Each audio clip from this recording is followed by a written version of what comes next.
इन्होंने हमें रोकने के लिए क्या नहीं किया, सब कुछ किया इन्होंने हमें रोकने के लिए, कोई कसर नहीं छोड़े इन्होंने हमें रोकने के लिए।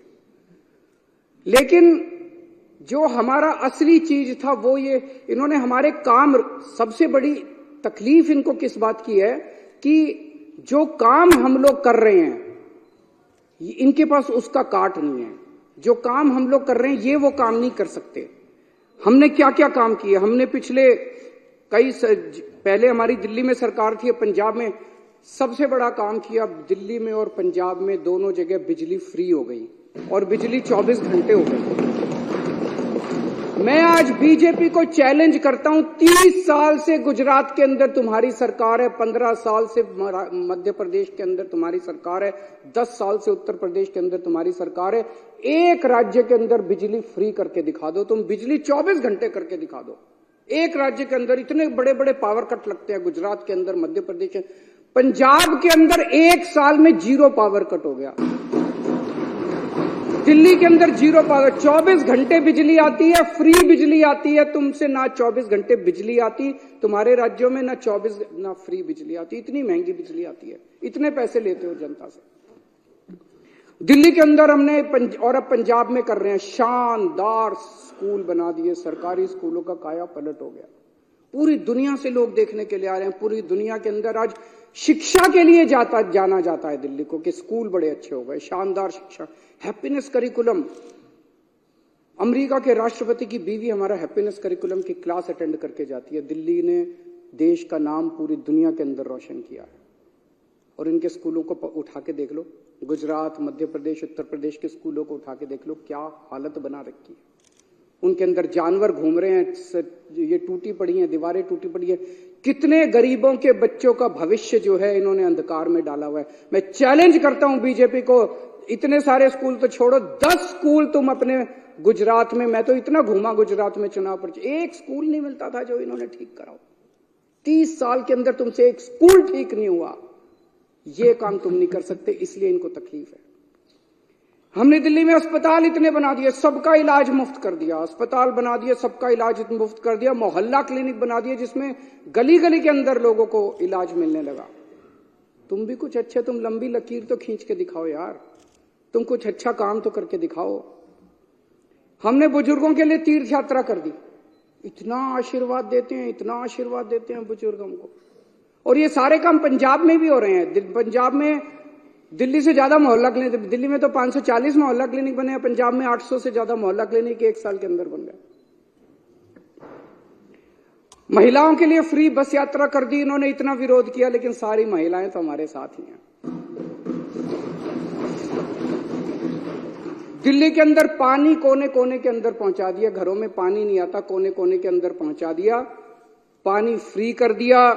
कच्ची कॉलोनियों को लेके इन्होंने सबसे ज्यादा राजनीति की, अगर काम किया तो हमने किया। दिल्ली की कच्ची कॉलोनियों के अंदर सड़क बनाने का, पानी की लाइनें बिछाने का, हमने सीवर की लाइनें बिछाने का हमने काम किया। पंजाब अभी 2 साल हुए हमें आए हुए, पंजाब के अंदर इस वक्त एक बहुत बड़ी क्रांति आ रही है। गांव गांव के अंदर इरिगेशन, सिंचाई का पानी पहुंच गया। गांव गांव के अंदर जहां पहले पानी नहीं मिलता था, गांव गांव के अंदर सिंचाई का पानी पहुंच गया। हमसे सीख लो, हमें सारे काम करने आते हैं, हमसे भी नहीं सीखोगे और काम भी नहीं करने दोगे। अभी delivery of free services, door step delivery of free services, आपको दफ्तर जाने की जरूरत नहीं है, फोन करो और आपके घर आके सरकार काम करेगी। दिल्ली में भी लागू हो गया, पंजाब में भी लागू हो गया।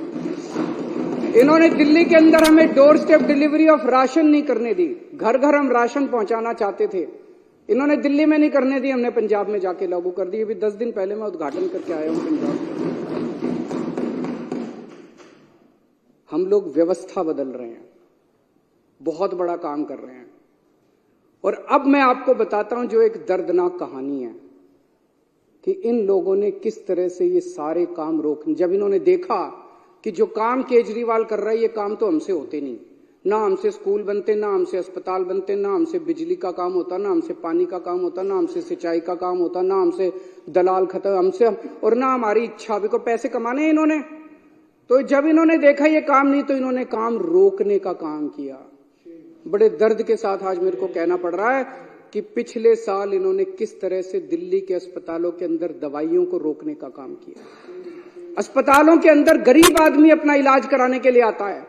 अस्पतालों के अंदर बेबस आदमी जिसके पास पैसा नहीं होता, जो अमीरों के अस्पताल में 5 स्टार अस्पताल में इलाज नहीं करा सकता, वो कराने के लिए आता है। हमने अस्पताल बदले थे, अस्पताल शानदार बना दिए, सारी दवाइयों का सबका इंतजाम किया। इन्होंने अफसरों के ऊपर उनकी हाथ मरोड़ के उन दवाइयां बंद करा दी। इन्होंने टेस्ट बंद करा दिए। मोहल्ला क्लिनिक में 3 महीने तक पिछले साल मोहल्ला क्लिनिक में टेस्ट नहीं हो पाए। इन्होंने पेमेंट रोक दी लेबोरेटरीज की। इतने गंदे और इतने घटिया लोग हैं ये लोग। कोई रोकता है क्या? कहते हैं राम भक्त है। भगवान राम ने कभी नहीं कहा था कि गरीबों की दवाइयां रोको, गरीबों की। पाप लगेगा तुम लोगों को। पता नहीं किस मिट्टी के बने हैं, पाप लगेगा आपको। विधुड़ी जी, आपकी पार्टी ने जो ये काम किया दवाइयां रोकने का और टेस्ट रोकने का और सारे अस्पतालों का इलाज रोकने का, गंदी बात है ये। बता के जाना, आप भी रुक जाओ, बता के जाना अपनी पार्टी वालों को क्यों किया उन लोगों ने। दुश्मनी मेरे से है, दुश्मनी केजरीवाल से है। दिल्ली के 2 करोड़ लोगों से क्यों बदला ले रहे हो तुम लोग? एक वो एमटीएस थे, data entry operator, OPD counter पे जब आप सरकार, बैठ जाओ, मैं सारे जवाब दूं। बैठ जाओ, 2 मिनट बैठ जाओ, मैंने डिस्टर्ब नहीं किया था। दिल्ली के अंदर जब आप अस्पताल में जाते हो, दवाई की खिड़की पे जाते हो, खिड़की ऊपर एक आदमी बैठा मिलता है रजिस्ट्रेशन करने के लिए, ओपीडी के लिए, ओपीडी का कार्ड काटने के लिए। वो कॉन्ट्रैक्चुअल था, वो डेटा एंट्री ऑपरेटर था। एक दिन एक ऑर्डर पास करके इन्होंने दिल्ली के सारे सरकारी अस्पतालों के डेटा एंट्री ऑपरेटर हटा दिए। अब अस्पताल के अंदर रजिस्ट्रेशन करने वाला कोई नहीं बचा। अरे करना क्या चाहते हो? दिल्ली के लोगों को मारना चाहते हो क्या? एक दिन फरिश्ते स्कीम कि अगर दिल्ली की बाउंड्री के अंदर किसी का भी एक्सीडेंट होगा उसका फ्री में इलाज किया जाएगा, चाहे प्राइवेट में हो चाहे सरकारी अस्पताल में हो। 23,000 लोगों का हम फ्री में इलाज करा के उनकी जिंदगी बचा चुके हैं। इन्होंने फरिश्ते स्कीम बंद करा दी इन लोगों ने। इतने घटिया किस्म के लोग हैं ये लोग।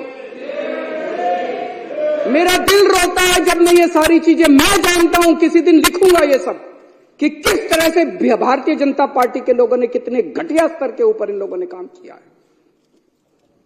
ये राजनीति होती है, ये राजनीति सत्ता के लिए। तुम किसी भी हद तक चले जाओगे, कुछ भी करोगे सत्ता के लिए। अरे मेरे से दुश्मनी है, मेरे को गालियां दे लो यार, दिल्ली के लोगों का इलाज तो मत रोको कम से कम।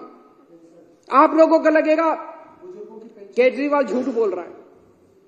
भाई सरकार तो हमारी है, फिर ये कैसे रोक सकते हैं? ऐसा मन में आएगा ना कि भाई सरकार तो हमारी है, सरकार तो केजरीवाल की है, फिर ये कैसे रोक सकते हैं? मैं बताता हूं कैसे रोक सकते हैं। सर्विसेज इनके पास है। सर्विसेज का मतलब ट्रांसफर पोस्टिंग, किस अफसर को कहां लगाना है, कहां से हटाना है, किस अफसर के खिलाफ कार्रवाई करनी है। अगर कोई अफसर करप्शन करता है तो उसके खिलाफ कार्रवाई, डिसिप्लिनरी प्रोसीडिंग, विजिलेंस, जेल भेजना, ये सारा इनके पास है। पूरा अफसरशाही के ऊपर और स्टाफ के ऊपर और कर्मचारियों के ऊपर इनका कंट्रोल है। आज मेरे को जो मेरा चपरासी मेरे कमरे में चाय पिलाने आता है, अगर कल वो कह दे मैं चाय नहीं पिलाता, मैं उसकी ट्रांसफर नहीं कर सकता। मुख्यमंत्री होके भी इतनी भी पावर नहीं है मेरे पास। सुप्रीम कोर्ट ने ऑर्डर पास किया, भाई ऐसे सरकार नहीं चल सकती, इनके ऊपर कंट्रोल मुख्यमंत्री का होगा। इन्होंने कानून ला के पास कर दिया कि नहीं, कि मुख्यमंत्री का नहीं होगा, एलजी का कंट्रोल होगा, केंद्र सरकार का कंट्रोल होगा। अब ये क्या कर रहे हैं? एक आईएएस अफसर को बुला के धमकी दी जा रही है। धमकी क्या दी जा रही है कि अगर तुमने इस सरकार का एक भी काम किया, किसी भी मंत्री का एक भी काम किया, तुमको जेल भेज देंगे, तुमको सस्पेंड कर देंगे, तुम्हारे ऊपर झूठा केस बना देंगे। जैसे इतने सारे झूठे केस अभी इन्होंने बताए, तुम्हारे ऊपर झूठा केस बना देंगे, सस्पेंड कर देंगे, ईडी लगा देंगे, सीबीआई लगा देंगे। खबरदार अगर तुमने इनका साथ दिया तो। रो रहे हैं आईएएस अफसर, रो रहे हैं दिल्ली सरकार के कर्मचारी। एक मेरे पास अफसर आया, टप टप आंसू बह रहे थे, 56 साल की उम्र है उसकी, और टप टप आंसू बह रहे थे उस आईएएस अफसर के। वो बेचारा, वो कहता है जी मैंने कभी ऐसी नौकरी नहीं देखी, इस तरह का माहौल मैंने कभी नहीं देखा कि खुलेआम हमें धमकाया जा रहा है। दिल्ली के अंदर, पूरी दिल्ली के अंदर पानी का संकट इन्होंने और सीवर का संकट पैदा कर रखा है। कैसे? आप लोगों ने इस पूरी विधानसभा ने बैठ के बजट पास किया पिछले साल। आपने कहा भाई 5,000 करोड़ रुपए बजट होगा दिल्ली जल बोर्ड का। वो सारा पैसा लेके बैठ गए ये लोग। फाइनेंस डिपार्टमेंट पैसा नहीं दे रहा जल बोर्ड का, 6 महीने से पैसा नहीं मिला जल बोर्ड को। जल बोर्ड चलेगा कैसे? छोटे मोटे रिपेयर का पैसा भी नहीं मिला जल बोर्ड के पास रिपेयर का पैसा भी नहीं बचा।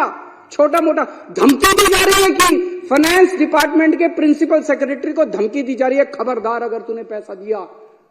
दिल्ली को ये बर्बाद करना चाहते हैं। चारों तरफ सीवर बहने लग गया, पानी का संकट हो रहा है। अल्टीमेटली सौरभ भारद्वाज और अतिशी ने मिलकर हाईकोर्ट में केस करा। हाईकोर्ट ने ऑर्डर कर दिया पैसा तुरंत रिलीज करो। अगली हेयरिंग 29 फरवरी को है, अभी तक नहीं करा इन्होंने। ना ये सुप्रीम कोर्ट की मानते, ना ये हाईकोर्ट की मानते।